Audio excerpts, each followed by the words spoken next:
Okay, first let me start this video by saying that. Cause I don't really say this at the beginning. Like, comment, share, subscribe. Ooh. I feel like a YouTuber when I say that. Understand this, y'all. Y'all know my channel is a grind, you know what I'm saying? That's why my views is the way they are. Because I want people to watch me because they like watching me. I don't want people to watch me because I asked you to watch me. You know what I'm saying? Like, you either value the content, the information, or you can go watch somebody else. You know what I'm saying? I don't take that kind of stuff personal. But the people that do watch me, I do appreciate you greatly. And just know that you are appreciated, and I appreciate you for sticking around. But I'm gonna do this onion video that I promised y'all. So onions, first of all, Egyptian walking onions. So anybody that watches Robbie, I've been growing these since even before I knew about Robbie. If anybody wants Egyptian walking onions, as you can see, I'm not in short supply. They have plenty freaking babies. If y'all want Egyptian walking onions, please let me know. I am more than who is this walking up? And they be all in your yard and don't give a damn. I just, I'm gonna put up a sign and put out some dogs. But anyway, yeah, onions. So let me go over here to the onions and show y'all. When it comes to growing onions, I'm gonna save y'all some headaches. I'm talking about bulb onions. A bunch of onions is nothing. Like, for instance, these little bunch of onions, these are bunch of onions. These are not bulb onions. This little thing here, see how that's individual onions? Little bitty onions. You just break them off, put them just, you don't even have to bury them. You really can just set them on top of the soil. But I bury mine like, just a little bit. You know, I leave a little green stem up, but I put the rest of it up on the soil to make sure the root real good, and I won't have an issue with, some squirrels, some walking by knocking it over and then it dies. But bunch of onions are nothing to grow. They're seasoning food just as good. They're just as healthy for you. It's just you don't get that big bulb. On an onion, that's all. You get a small bulb. Those get a bulb about anywhere from half an inch. I've gotten some that were an inch in diameter. But the bulbing onions, I'm gonna save y'all some time, energy, effort. First of all, some people think you got to cut the tops on these in order for them to grow. And the thing is, you don't. Can you cut the top? Sure, you can. But I'm gonna break some plant science down for you. Those leaves, all that green you see, that's not just pretty, just for your eye. On all these plants, that green, that's chlorophyll. Chlorophyll is used to perform the process of photosynthesis. Photosynthesis takes the sunlight and creates. The sunlight is energy, it's light energy. But through photosynthesis, plants are able to transform that energy into a form of energy that they can use for the plant to create whatever's creating. So for these onions, this green part is creating photosynthesis in order to make these bulbs swell. Because when you plant them, they are not swollen like that. You feel me? They're not swollen like that. When you plant them, they're more like this. And I ain't gonna lie, sometimes you get some duds on onions. Some that just really don't swell that well, or they wait for a long time to swell. So when you go cutting them leaves off, believe it or not, okay, I want you to just think about it. If you're a boxer, you got two arms, right? You box. If you cut one of that boxer's arms off, what did you just do? You just cut his ability to fight by 50% because he only can use two hands, or she, either one. He only can use two hands. Take one, that's 50%. You just cut their ability to fight by 50%. When you cut all the tops off the green part of these plants, you just cut off a lot of their ability to perform photosynthesis, to turn light energy into an energy that they can use to make those bulbs. So you just made your bulbing process take longer. Now, I realize that some of these people are so anal that they are into the look of Better Homes and Gardens. By any means, you will never see anything like this on front of Better Homes and Gardens. The day I'm on the front of Better Homes and Gardens, it must be they got a black editor or something. Because it won't be while they got the people that's in place there now. Because this is considered a cluster. They don't like the way they look. I don't care how it look, I care how it tastes, and I care how do it nourish my body. I grow for nutrition, number 1. I grow for taste, number 2. I grow for practicality. You feel what I'm saying? I don't grow for all of these other reasons. It may be nice when your stuff look nice, whatever. Okay, fine, whatever. But, you know, that's pretty to me. Do this look the best? But when I look down here and I see them onions bubbling up, y'all know what them onions look like when I planted them. When I see that, I don't care. And y'all would notice that all of my onions is not standing straight up. The reason why my onions are not standing straight up is because of, number 1, how I planted them from jump. Y'all see them people talking about going around doing all this ringing and all this around your onions so that you can, so the bulb won't have to press through the dirt and all that. True enough, your dirt loose enough, you ain't got to do all that. But let me tell you something. Let me save you some time.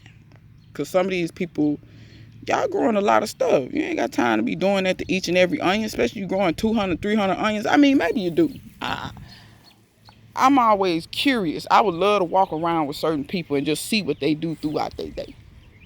Like, you push dirt off onions all day long. You growing about 300, 400, 500 onions. And you push dirt off of them all day. How long it take you to do 200, 300 onions? 200 or 300 onions. Push dirt off of them. And you got to do that several times through the growing. So you dedicate 2-3 hours to that? I wish I had it to do that. I don't. And I'm going to be honest, I don't think most people do. And I think that pushes a lot of people away from gardening. That's why I speak up against that. I speak against these foolish activities that will push the normal, everyday, average person away from gardening because they think to themselves, it's going to take all of this time, all of this effort, all of this to do this. I don't have time to do that. So they don't grow and they just go to the grocery store and they eat this nutrient poor foods because that's what's in the grocery store. That stuff has basically no nutrition. You say what you want. Look, I buy at the grocery store too. I buy as little as I can. Do y'all see me? Do y'all see me? Just in case you don't see me. I buy as little as I can because that stuff has very low nutrition. So what I'm saying is, when you plant your onions, go back. I'm going to put the card in the video. Go back and look at how I planted these onions. You will notice I was not anal about burying them and sitting them up straight in perfect rows. And if you want to do perfect rows, that's fine. But this is what I'm telling you. If you just take that onion and just cover just the roots. Just cover just the roots. It don't matter if that onion laying over. The onion don't care. Look, them onions laying over. You see how they'll reach toward the sun? Plants is real resourceful if you let them be. If you let them be resourceful, they will do what they need to do as long as you get out of the way. All you got to do is cover the roots. Anybody that's grown onions know that when you grow onion sets, they have pretty long roots. A lot of times the roots 4-5 inches. Just cover the roots with dirt. It don't matter if they're laying down. It don't matter if they're standing up. It don't matter. You see how these bulbs not buried? Ain't none of my bulbs really buried. Now, they do got pine straw around them. But you see they not buried. You see they bulbing. I have not come out here. Now, see, once again, genetically, sometimes you get some ones that's not going to bulb as big as others. But you see what I'm saying? None of my onions, like I said, they got pine straw around them. That's because pine straw has fallen. But that pine straw ain't going to slow them down. Y'all know this stuff is, this ain't going to impede nothing. But you see that my bulbs are not buried. They're not buried. I ain't got to come out here and push dirt off stuff. Because I ain't got time for that, quite frankly. Just like when you look in here. You see this? It's not standing up straight, but you see it's not buried. It ain't got to push through nothing.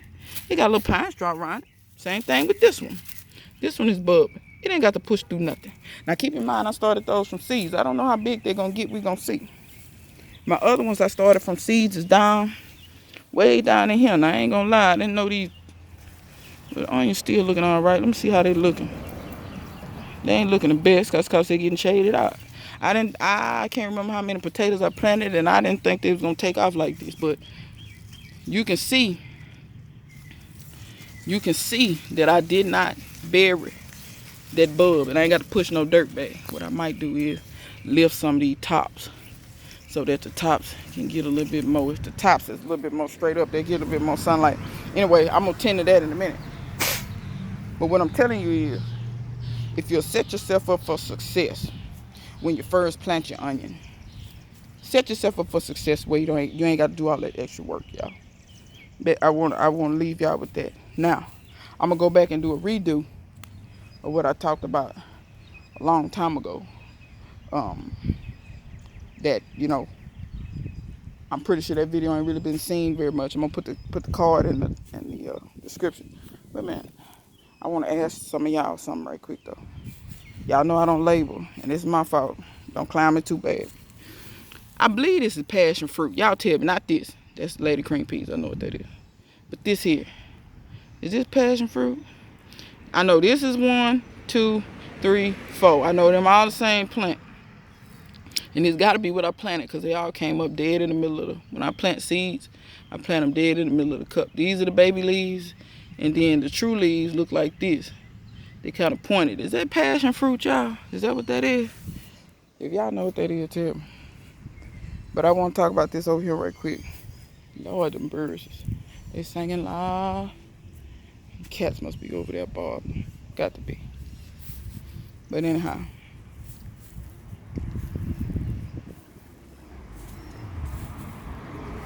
I'm going to walk over here and show y'all.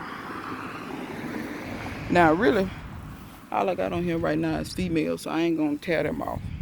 But when it comes to all your cucurbits, all your melons, all your cucumbers, your squashes too, let's not sleep on. Here's a male. You find one right quick. Here's a male. So, talk about this. There's a male bloom right there. And you see the little ants on it.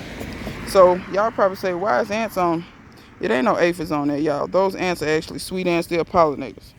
So, the pollen that's in this flower is sweet to them.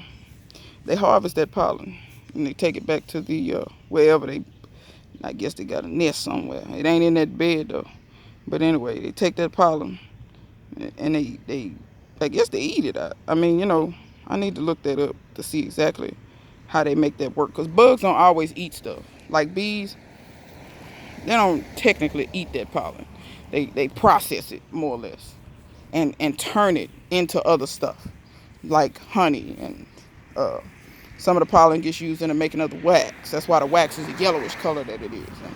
And, so I'm cautious to say that they eat it, because that might be scientifically incorrect.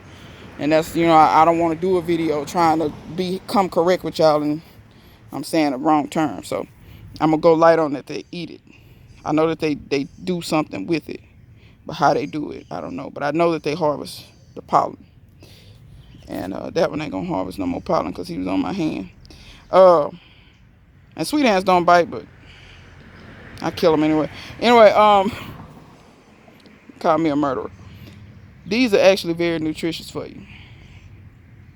All those male blooms, y'all, don't let those male blooms go to waste on your cucurbits. Now, don't go out here, don't go out here telling people that I'm telling y'all to eat blooms off of anything. Y'all go out here and eat blooms off of green potatoes and kill yourself, or eat them off of tomatoes and nightshades and things, kill yourself. Don't do that.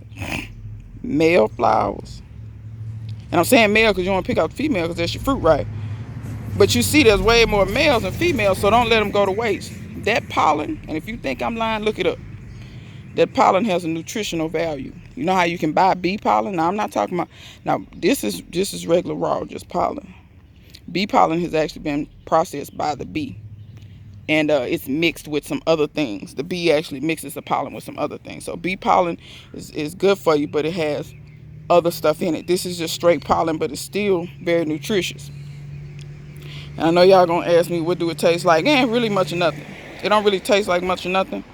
But don't be so hung up on the taste. You can throw this in a salad, it'll blend in. You'll never know it's in there, and it'll be pretty. And you'll get the benefits out of it. Now, before you eat these, get all the ants off of them. Unless you want the extra protein and you like the way ants taste. It's take out different kind of people to make the world work. So, I'm sure there's some ant eaters out here. There's humans and not the animal. But, I'm not into eating bugs, so just make sure you clean it out. But it's the same thing with squash blossom. Y'all know they fry squash blossom. You can put them in salads. You can stir fry them. You can do all that with squash blossoms. These are pretty much the same. They're just a whole lot smaller. Now, let me tell you this. If you're growing the sour gherkin, that Mexican sour gherkin, or it's called a mouse melon, it's a tiny, I'm finna eat this flower, by the way. It's a tiny little, that pollen is actually sweet. If you ask me what it tastes like, kind of like cucumber. Not quite, but kind of like cucumber. But anyway, if you're growing mouse melon, it's called mouse melon. It's called Mexican sour gherkin. It's a little melon that gets about the size of a grape. The male flowers on those, the pollen is so sweet that when you bite that tiny little flower, it tastes like honey. I haven't grown those in a while. I did a video a long time ago eating them. And people was always clowning me because I was out in the garden eating all these flowers. They was like, if I ever eat flowers. But don't sleep on the benefits of pollen and nutrition. Yes, taste is important, but always be about nutrition as well, in addition to. You don't just want to be a one-trick pony, and you want to be growing. Man, I don't know if the birds and the squirrels is fighting or what, man. I don't know if y'all can hear that screeching. Must be a nest over there. But y'all look at that black cherry. Let me show y'all how big they are. I already putting on, but you can see the clusters. Cluster number 1, cluster number 2, cluster number 3, cluster number 4. That black cherry don't play, y'all. And this is a volunteer. That black cherry don't play. In my opinion, the best way to plant your tomatoes is let 1 or 2 of them hit the ground and see what come up the next year. These over here are not volunteers, but they're starting to put on blooms. Happy to see that. But yeah, y'all, eat your flowers from time to time. That pollen does have good stuff in it. There's chlorophyll in those flowers. All that that stuff's good for you. So don't sleep on that. Like I said, throw them in your salads or something. You'll never know what's in it. Also, if you're allergic to pollen of some sort, like you have serious allergen or something like that, please consult your doctor before you do that. But I don't have issues. I don't have those kind of allergy issues. So I am allergic to things, but I'm not allergic to that. So with that being said, y'all, that's a wrap. I'm gonna wrap it up. I'm gonna get out of here. And if you got any questions, comments, leave them in the comment section. And yeah, till next time. See you guys later.